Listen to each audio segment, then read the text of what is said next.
네, 2월 28일 금요일 기도로 돕는 그 사랑 매일 묵상 오늘 시편 103편 1절에서 5절입니다. 이번 주 중에 제가 이제 특별 새벽 기도 기간들이라 이제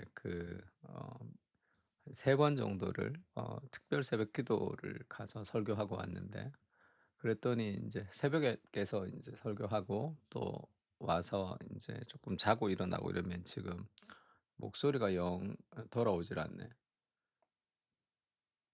하여튼 뭐 다른 교회 가서 새벽에 기도하면서 여러 가지 좋은 경험들을 했습니다. 설교 시간이 너무 짧아 가지고 '나는 또 새벽 기도는 좀 맞지 않구나.' 이런 생각도 하고 하여튼 그랬습니다.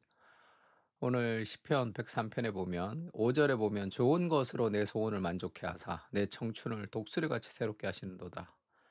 좋은 것으로 나 내 소원을 만족해 하사라는 제목으로 말씀을 좀 나누려고 합니다. 1 절에 보면 다윗의 시죠. "내 영혼아 여호와를 송축하라. 내 속에 있는 것들아 그의 거룩한 이름을 송축하라." 그러니까 이런 "내 영혼아." 이런 표현이 많다 그랬죠.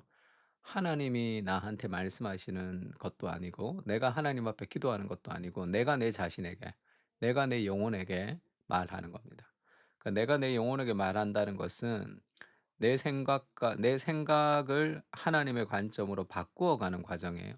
그러니까 우리의 삶은 자아가 나한테 말하게 하는 것이 아니라 내가 자아에게 말을 거는 것이, 그것이 영적인 침체에서 벗어나는 가장 중요한 길이다 이렇게 얘기했습니다. 그래서 지금 "내 영혼아." 이렇게 자기 영혼에게 자기가 말을 거는 방식으로 그렇게 얘기하고 있습니다.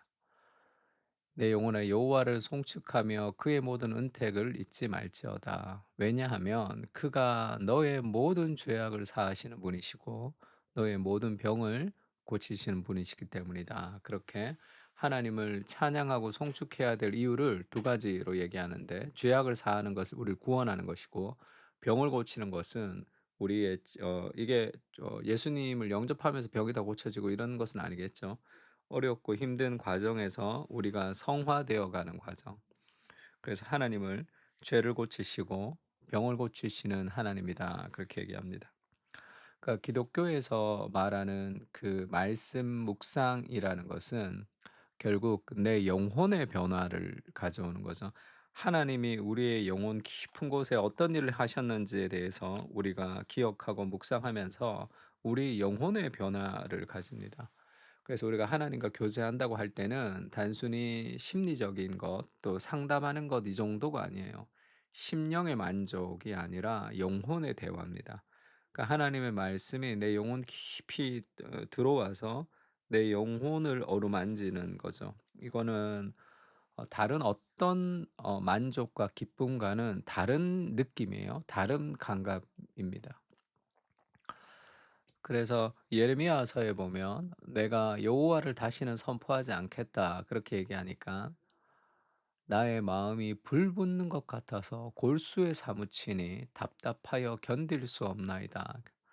힘들어서 내가 이 복음을 전하면 여러 가지 핍박을 받는 시대니까 "내가 다시는 여호와를 선포하지 않겠다." 이렇게 얘기했는데도 어쩔 수 없이 내 마음에 불붙는 것 같은 그런 어 역동이 있는 거죠. 그래서 내가 가만히 있을 수 없는 그런 내 안의 어떤 변화를, 내 영혼 깊은 곳의 어펙션의 변화를 하나님의 말씀을 만날 때, 하나님을 만날 때 가지는 겁니다.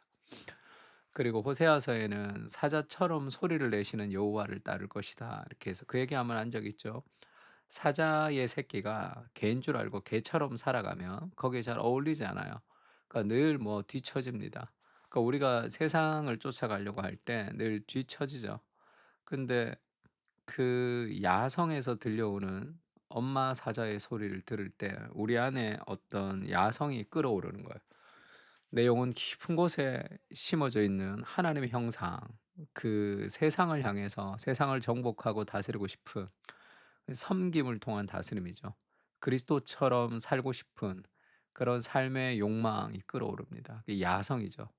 다른 사람과 동일하게 살고 싶지 않은 마음, 세상에 끌려가면서 살고 싶지 않은 마음, 그런 삶의 욕망이 사라지는 그런 믿음의 야성이 이렇게 자란단 말이에요. 다른 감각입니다. 그러니까 하나님을 만나는 것은 우리가 어떤 소설책을 읽을 때 느끼는 그런 감동, 영화를 볼 때 느끼는 감동, 그것과는 다른 거예요. 그러니까 설교 시간에도 우리가 하나님 말씀이 선포될 때 우리가 느끼는 거, 그리고 우리가 하나님 말씀 묵상하면서 느끼는 것은 어떤 새로운 감각, 이 땅에서 우리가 경험하는 그런 어떤 감정적 감각과는 완전히 다른 감각입니다. 그 영혼의 터치가 필요하죠. 우리 삶의 신앙생활에서 그거는 굉장히 중요합니다. 하나님 오늘도 우리에게 말씀해 주십시오. 그래서 그 말씀이 우리 영혼 깊은 곳에 마음이 불붙는 것 같은 믿음의 야성을 가지고 세상을 살아갈 수 있게 해 주십시오. 이제 그런 마음의 동기가 필요하고 그런 인카운터 하나님 말씀으로 오는 그런 체험이 필요합니다. 말씀 체험이라고 하겠죠. 모든 병을 고치신다 할 때 그건 고난이죠. 어려움입니다. 그 어려움은 하나님의 확성기고 인생에 우리 죄가 다 사해졌다고 어려움이 없어지는 건 아니죠. 그러나 삶의 모든 한계는 하나님의 창조성을 드러낼 수 있는 기회다 이렇게 얘기했습니다. 그러니까 우리 삶의 모든 한계는 기도해야 되는 과정이고 내 힘으로 할 수 없으니까 그 기도는 결국 하나님의 역사를 경험할 수 있는 기회가 됩니다. 삶의 모든 환경 속에 어떤 한계 속에서 대부분의 사람들은 좌절과 실망과 불평과 게으름 속에 빠지는 거예요. 그러나 인생의 한계는 우리를 기도하게 합니다. 그리고 인생의 한계는 준비하게 하는 거예요. 오늘 내가 무엇을 어떻게 해야 될지를 모르겠다. 한 걸음 나갈 수 없다. 그러면 지금 내 앞에 있는 그 일에 최선을 다하며 살아가면 됩니다. 그래서 삶의 모든 한계 속에서 하나님의 역사를 경험할 수 있게 해 주십시오. 그렇게 이제 기도할 수 있겠죠. 하나님이 우리의 소원을 만족하게 해 주신다. 4절에 보면 너의 생명을 파멸해서 속량하시고 인자와 극률로 간을 씌우셨다는, 그리고 좋은 것으로 너의 소원을 만족하게 하셔서 너의 청춘을 독수리같이 새롭게 하시는도다 이렇게 얘기합니다. 하나님이 우리의 소원을 우리의 소원의 가장 깊은 곳을 충족시켜 준다는 거죠. 그래서 독수리같이 새롭게 우리의 청춘을 그렇게 날아가는 그런 인생으로 살게 한다는, 그 생명을 파멸해서 건지시는 것과 독수리같이 날아간다는 것은 완전히 극과 극이죠. 단순히 물에 빠진 사람을 건지는 것으로 끝나는 것이 아니라 우리를 완전히 회복되며 살아가는 그런 강건한 인생으로 삶의 방향이 바뀌는 거죠. 인자야 이 마른 뼈가 살아나겠느냐 묻죠. 마른 뼈가 어떻게 살아납니까? 근데 그 마른 뼈가 뭐 뼈가 붙고 근육이 붙어서 그냥 어느 정도 살아나는 정도가 아니라 그 마른 뼈를 하나님이 군대로 만드시잖아요. 성령의 역사하시면 그 마른 뼈가 군대가 되는 그런 종류의 인생으로 우리를 살게 합니다. 우리의 소원이 뭐죠? 하나님이 우리의 소원을 만족하게 해 주신다 할 때 우리의 그 소원이 뭡니까? 요한복음 20 장에 보면 내가 이것을 기록한 이유는 너희로 예수께서 하나님의 아들이심을 믿게 하려 함이다. 또 믿고 그 이름을 힘입어 생명을 얻게 하려 함이다. 그러니까 믿고 생명을 얻는 것, 구원을 얘기하죠. 요한복음 10장 10 절에도 이렇게 얘기합니다. 도둑이 오는 것은 도둑질하고 죽이고 멸망시키려는 것뿐이요 내가 온 것은 양으로 생명을 얻게 하고 더 풍성히 얻게 하려는 것이라. 20장 31 절에 생명을 얻는 것이 구원이라고 얘기했습니다. 그러면 내가 온 것은 예수님이 이 땅에 오셔서 양으로 생명을 얻게 하는 것이 구원이라면 더 풍성히 얻게 하려는 것이 뭘까요? 이 땅의 삶이겠죠. 이 땅의 삶에서 하나님이 주시는 것은 구원 이상의 인생이라는 걸 알아요. 우리가 천국 가는 이상의 인생이죠. 그 삶, 그 풍성한 삶을 하나님 우리에게 약속하셨습니다. 내 소원을 만족해 하는, 예레미야에게서에서 하나님이 바룩에게 그렇게 얘기하시죠. "네가 너를 위하여 큰 일을 찾느냐?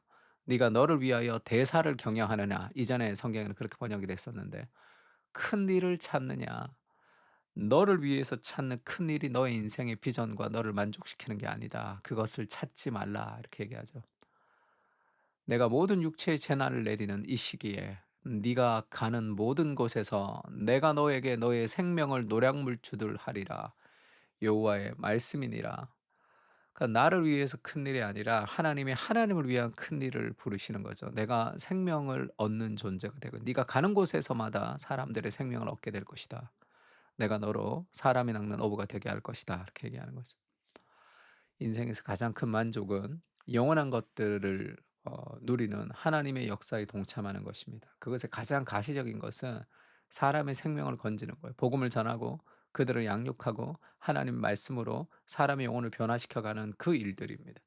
그러니까 그 일들을 내가 가는 곳에서마다 그것이 일어난다면 얼마나 귀한 일이겠습니까?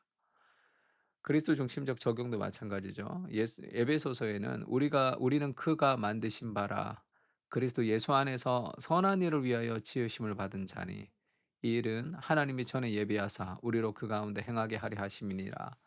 우리는 선한 일을 위하여 지음을 받았습니다.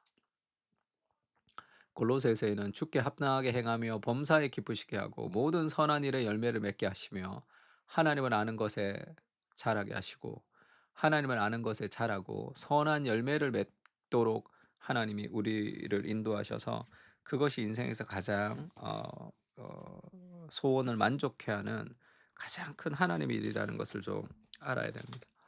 제가 그 얘기 한번 한 적 있죠. 일터 행전 보면서 방성호 장로님 그 일 보면서 그 책 한번 다 좀 읽어 보세요.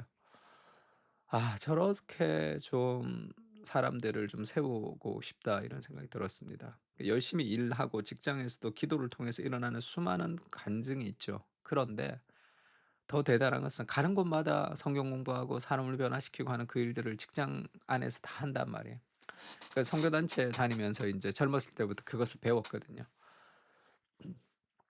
그렇게 이퀴핑 무장하는 사람으로 좀 세워 가야 되겠다는 소원이 제가 그 책을 보면서 일어났습니다. 그래서 우리 교회 한 사람 한 사람이 가는 곳마다 생명을 노량물처럼 얻는 그런 인생으로 살게 해 주십시오. 그렇게 되면 가는 곳마다 다 재밌습니다. 내가 직장에 가서 직장에서 수많은 사람들을 건지고 생명을 누리고 성경 공부를 통해서 사람들을 회복시키고 내가 만나는 곳곳마다 나를 통해서 사람들이 변화되는 그런 은혜의 역사들이 있는 거. 그것이 우리가 하나님 앞에 소명자로 세움을 받은 거죠. 어떤 특정한 일이 내 인생의 비전이 아니라 어떤 특정한 무엇이 아니라 내가 가는 곳마다 내가 어떤 사람이 되는가, 내가 하나님의 그 말씀으로 사람의 영혼을 변화시키는 사람이 되는 것이 그것이 가장 귀한 인생의 가장 큰 만족. '내가 쓰임새가 있구나. 내가 하나님께서 나를 사용하시는구나.' 이것을 가장 크게 감격적으로 느끼면서 살아갈 수 있는 비전입니다. 그래서 열심히 말씀 공부하고 열심히 배우고 열심히 하나님 앞에 나아가야 됩니다. 그래서 그게 일정 시간이 넘어가면 물이 흘러넘치게 되어 있습니다. 다른 사람을 채워줄 수 있다. 우리 죄를 사해 주시고 은혜로 구원해 주심을 감사합니다. 주님과 더 깊은 영혼의 대화를 통해 남은 죄와 고통 속에서 더욱 성화되게 하시고 단순히 죄 사함에 만족하는 것이 아니라 하나님의 나라를 위해 인생을 드리며 살아가는 거룩한 주님의 백성들이 될 수 있도록 은혜를 부어 주시옵소서. 영혼을 건지는 위대한 역사에 동참하는 감격으로 오늘을 살게 해 주십시오. 아멘. 우리 다 같이 시편을 가지고 함께 기도하겠습니다.